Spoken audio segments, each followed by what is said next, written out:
Hello, hello. Hi, friends. How are we today? Get myself situated.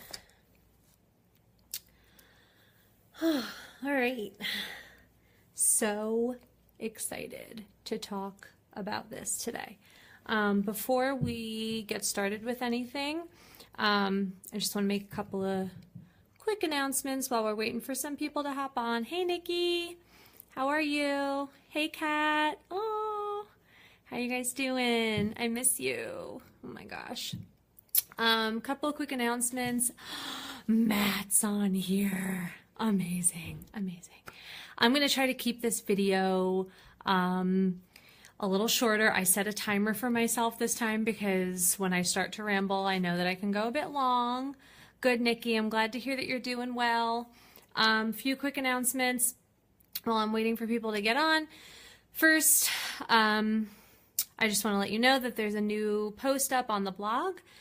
Yesterday, I had the beautiful honor of serving jury duty. Such a thrilling experience. I mean that like half sarcastically and half not actually. So if you're interested in learning a little bit about what I learned from jury duty, I wrote a blog post about it, which sounds weird, but I promise it makes sense if you head over there. What else did I want to say? Oh, something else that is like kind of related to all of this beautiful coaching and anxiety talk. If you're looking for a new show to watch and you have Amazon Prime, there's a show called Enlightened on Amazon, and it is phenomenal. It's about a woman who has a mental breakdown and goes to a wellness center in Hawaii and like learns all this holistic stuff. And it's like really funny, but also kind of serious. So if you're looking for a show to watch, Enlightened on Amazon Prime is fantastic. Hey, Nicole, what's up? All right, guys, so I'm going to hop into this. Hey, Taylor. Today we're talking about anxiety, and we're going to talk about how to talk about anxiety. So a couple of weeks ago, somebody messaged me, and if you're on here, you know who you are, asking about how to have the conversation about anxiety with their family members, particularly those who maybe are not as open or understanding of what anxiety and or depression actually is. I think, a lot of people don't actually end up having these conversations with people about their deep struggles. When we engage in conversations with people about our problems, a lot of times they tend to be these surface problems, right? Maybe something that happened to you yesterday, or you're really stressed out. We use words like stress or upset or anger or pissed off, but we don't really dig deep and talk about what's actually there, which is anxiety, depressed, doubtful, uncertain, not feeling loved. So, it's kind of unusual and uncomfortable for some people to even have these conversations, even with people who they trust 100% with their hearts. I'll start just by saying that from personal experience, so those of you who haven't watched my talks before, I think you all know me, but I'll just repeat myself. My name is Amanda Michelle, and I am a life coach specializing in helping women with anxiety and depression disorders to create more balance in their lives and to break the cycle of anxiety so that they can manifest more joy. And I am recovering from a generalized anxiety and depression disorder. I've had it for 15 plus years at this point. It was not something that I really talked about with friends or family. Hi, Courtney. Hi, Susie. And partly it was because I felt kind of ashamed The other part of it was that I was confused about what I was feeling. I didn't really understand why my body was reacting to certain situations in such a bad way. So where my friends were experiencing extreme stress, they could just kind of get over it, or they could put it behind them and forget about it. And I was the one who held on to it. And that's kind of when I started to realize that what I was feeling wasn't 100% just stress, because I couldn't just let it go. It was kept coming back. It was frequent. And it started to build, and it developed into something that was pretty severe. So I didn't talk to anybody about it, and it was really because I just didn't understand it. People knew that I was, that I kind of overreacted to certain situations. People knew that I had some issues with relationships. People knew that I could go into a funk every now and then, but nobody really thought anything of it. If you're on here and you've experienced anxiety or depression, or anything that's similar to those two emotions or those physical reactions, you know that there are times when you can easily hide what it is that you're feeling with a smile. And so I got really good at doing that. And so nobody really asked me about it. It kind of was just, Amanda can get neurotic and can be a bit of a control freak, and that's it. So when it came time to actually talk to people about it, I think my husband was the first one that I really spoke to. And it was really scary. And I was afraid of being judged. I was afraid that he was going to think I was crazy. And it's because when we feel that way, when we are afraid to have a conversation with someone because we think they're going to judge us in some way, it's really just a sign that you are judging yourself, right? So I thought he was going to think I was crazy because in some respect, I kind of thought I was crazy. I thought he wasn't going to understand what I was feeling because in many ways, I didn't understand what I was feeling. So, when it came time to talk to my parents about it, I really didn't have the conversation with them. And the first thing that I want to tell you guys is, if you are struggling with anything in life, it doesn't have to just be anxiety and depression. If you have a struggle that has been following you around and that's really impacting you emotionally, physically, whatever, you should really be open about it with family.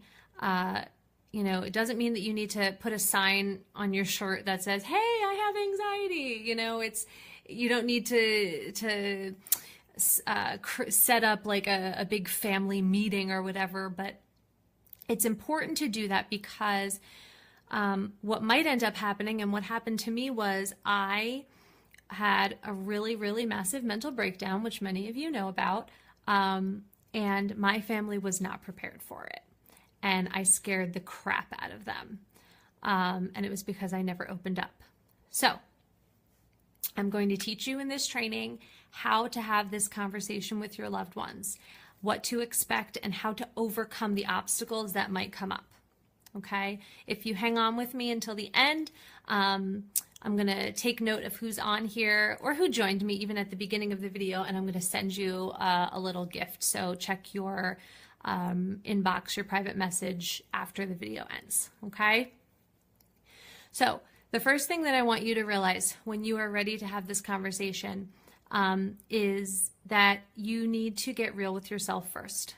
So what I mean by that is give me a little thumbs up or a heart or whatever if you feel like really concerned or really worried or depressed or anxious, and sometimes you don't know why you're feeling that way.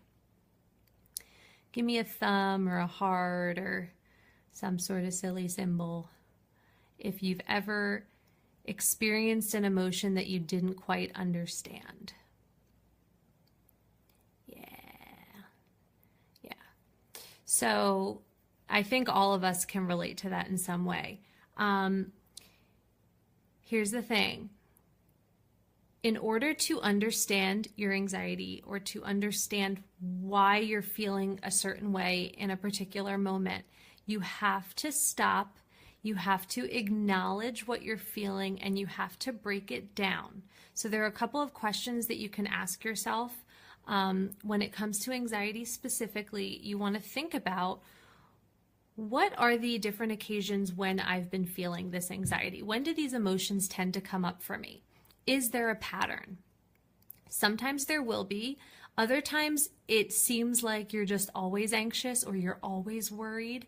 But I can tell you that there are definitely specific things that are triggering your anxiety.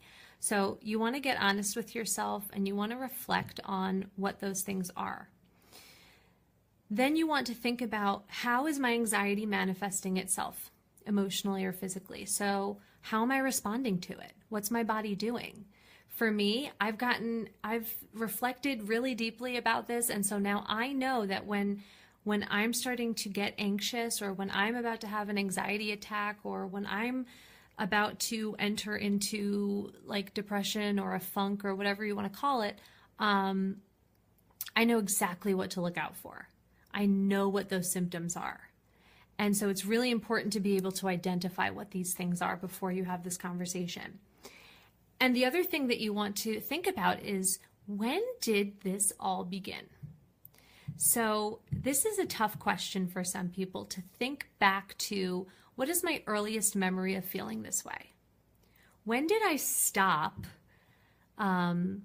living in that like fantasy world when I was a kid and I didn't worry about anything, everything was beautiful, everything was great, I had everything I wanted. When did that stop? And you might not target the exact moment, but at the very least, you'll start to think about little things that happened in your childhood or in your adolescence, growing up, that maybe contributed to the way that you're feeling, or contributed to not being able to cope with your emotions. So you need to go backwards. You need to go back in time. And this is going to take some journaling. If you meditate, it might take some meditation, exercise, go on a walk without your earbuds, walk in silence, and just kind of reflect on these questions. Okay, it's important to know where you are coming from and where these emotions are coming from before you have the conversation. Because just like anything else in life, we can't expect other people to understand what we are going through if we don't understand what we are going through. Okay? So that's the first thing that you need to do. Okay? The other thing that I really want you to keep in mind, and again, this is just good life advice. We can only control certain things in life. Okay? When it comes to thought processes, and the way that people react to different situations, we can only control our thoughts. We have the power to control our thoughts. We have the power to control our emotions. And we have the power to control our responses to situations. We do not have the power, no matter how hard you might try, to control the thoughts, emotions, and responses of other people. Okay? You can certainly try. You can enter into the conversation with love and understanding, and you certainly want to do that. You don't want to enter into the conversation feeling frustrated already, okay? Because that other person's going to feel that frustration from you. But you have to realize that you might end up having a conversation with someone about this or about something else, and they're just not going to get it. And that could be because they're not willing to understand it. It could be because they already have a predetermined thought or belief about what it is that you're discussing, and they're just stubborn and they're not going to change their view. Or it could be that they are just genuinely confused and they don't really know the right thing to say. So you have to realize that you can only control certain things. The rest of it, you just have to let go. Okay? Oh my God, Courtney, I love you so much. Because I know 100% how difficult this is. And I'm going to repeat myself 1,000 times when I say that This is not just relevant for people with anxiety and depression disorders. This is relevant for any deep, important conversation that you have with anyone in your life. Your best friend, your parents, your brother, your boyfriend, your husband, doesn't matter, okay? When I first had the conversation with Harry, when I first tried to explain to him that I was really anxious, because 9 years ago when we started dating, that's really all I thought of it. I knew that I was a really anxious person and that I could like get depressed sometimes, but I never thought of it as being like a clinical issue until many years later, when I was actually told by a doctor that it was. But when I first had the conversation with him, I had no idea what I was going to say. I did not understand what I was feeling or why I was feeling it. So the conversation went something like this. There was a time when Harry had to work late, okay? And I had really bad separation anxiety from Harry when we started dating. So I didn't know he was going to have to work late. He didn't know he was going to have to work late. One of my triggers, and I know this now, is when I have a plan and then that plan gets interrupted. Does anybody else get like kind of neurotic when that happens? Like there's a plan or your day is going to look like this and then something gets thrown into it and just messes everything up. So that happened, and I got really like unreasonably upset. Like tears were falling. I called my mom. I was like, "Oh my God, Mom, Harry's not home. I hate being by myself." I really I couldn't sit by myself for more than 5 minutes.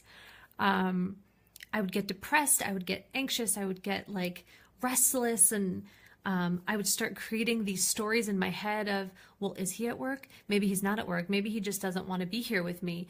Maybe, what if? And so when he got home and I was like puffy from having cried for so long, I tried to explain to him what I was feeling, and he just didn't get it. He didn't get it. He was like, "I don't know what you're talking about. I've never experienced anxiety." He used to tell me that all the time. "I've never been anxious, so I just don't understand." And I would get so frustrated. Frustrated at myself because I felt like I wasn't being articulate enough. And frustrated with him because I thought he just wasn't open to understanding what I was going through. And it wasn't until years later that I started to reflect and I started to answer these questions and ask these questions of myself and of my situation. It wasn't until then that I was able to have a really beautiful, productive conversation with my husband about my anxiety. And guess what? When I was coming from a space of, I'm going to sit with him and I'm going to open up and I'm going to explain to him using scenarios and emotions and all these things, what I'm feeling and why I'm feeling it. And I'm just going to do my best. And if he doesn't understand, it's okay. It's okay. It just means that maybe I don't understand it well enough yet for him to. And when I came into the conversation from that space, he got it. He got it, and I finally felt like I was able to get the support from him that I really needed. Because here's the next thing, and this kind of relates to my next point. When we have conversations with someone about something that's hurting us, we already have in our minds like what we want, what we expect them to say or what we want them to say, right? This happens all the time in relationships. This causes so many arguments between people in relationships. So for instance, if you enter into the conversation with your parents, let's switch it to parents, and you're explaining your anxiety to them. Here's what I wanted to hear from my parents. "Oh, wow, Amanda, it's going to be okay. I understand. You know, you're going to be okay. I'm so proud of you. You're so strong." That's what I wanted to hear. Here's what I actually heard. just calm down. Stop stressing yourself out. This is ridiculous. And it wasn't out of a place of like, it wasn't like they were trying to be mean.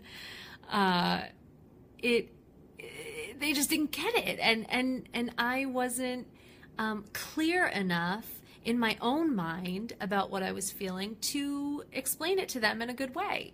So I went into the conversation expecting this is what they're going to say, and I'm going to feel great afterwards. And when it didn't happen, I felt like shit.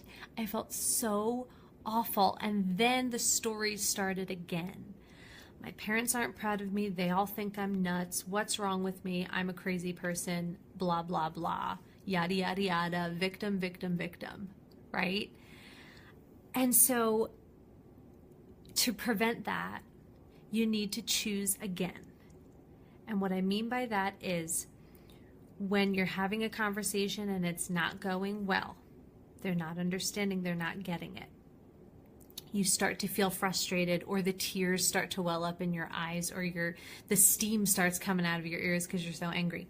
You need to stop, reflect, and choose again. Because when the frustration comes up, the frustration is not going to serve you. The anger is not going to serve you. The sadness is not going to serve you. So what I decided to do when I had these conversations with my family a couple of months ago, I said, okay, so I started to get frustrated, and then I said, all right, stop. This emotion's not serving me. How can I change this emotion of frustration into something productive? And so then I would think, okay, I need to come from a place of understanding or love or openness or tolerance or forgiveness to myself and to them, that they're not getting it and then I'm not being clear enough. So you need to take the emotion and release it and replace it with something positive that's going to serve you in the conversation. Does that make sense? This is one of the trickier techniques because it has to do with mindfulness, which takes a lot of practice. But like I said before, we have the power to choose one thought over another. And so that's exactly what you're doing here. Hi, Adam. Taylor, you're amazing, girl. You really are. And then the last thing that I want to tell you is there is no perfect time to have these conversations with a loved one. It's never going to be the right time. Okay? Whenever I think about that, I think about when Harry and I were buying a house, and we couldn't find the perfect house. Like, we had the perfect house in our mind, and we just weren't finding it. So we kept looking and looking and looking and looking and driving ourselves crazy. And then we finally said, wait a second, there's always going to be a nicer house, right? There's always going to be a better job. There's always going to be a better time to have the conversation. So it actually doesn't exist. The perfect time doesn't exist. So the time to act is now. Okay? Once you do your reflection and you get real with yourself, you got to get honest with yourself, guys, and be very clear on what it is that you want to portray to your loved ones when you have this conversation. Don't just go into it thinking, I'm going to tell them about my anxiety, they're going to get it, and we're all going to walk off and get ice cream together. Like, no.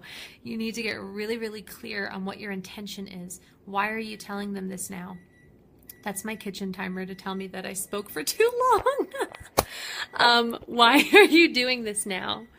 Okay, what's your intention? And once you've done that, oh my God, this is so funny. Once you've done that, it's time to have the conversation. Okay, stop waiting, because you'll end up waiting forever. And though I am a true believer that it's never too late to change, today, now, is the only time that we have. Just let that sink in. Right now, this moment right now, where we are, look around. This is what we have, okay, is right now, right here. So stop waiting, okay? I want to thank you guys so much for being on here. I think that I could go on and on and on for hours about this. And I will certainly incorporate some of these practices into future trainings, but I do want to just let you guys know that you're not alone. I believe in you. You need to believe in yourself, though. If you ever have any questions, or if you have any questions from this training, please feel free to private message me. I do a lot of this work with my clients in the one-on-one coaching, but I am here as a safe space and as a source of love for you all. So never hesitate to ask, okay? So those of you who are with me today, I am going to send you all a private message with some free content. Keep it, share it, hang it up, do what you want with it. Just make sure that you are, that you're engaging in practice yourself. Go out, buy a journal. Like, I don't care, girls, boys, everybody can journal, guys. It's like the most incredible practice ever. And I want you to go off and have a beautiful, beautiful night. I'm going to go lay down because my ass is tired. But I love you guys so, so much. Thank you for letting me be on here today. Mwah.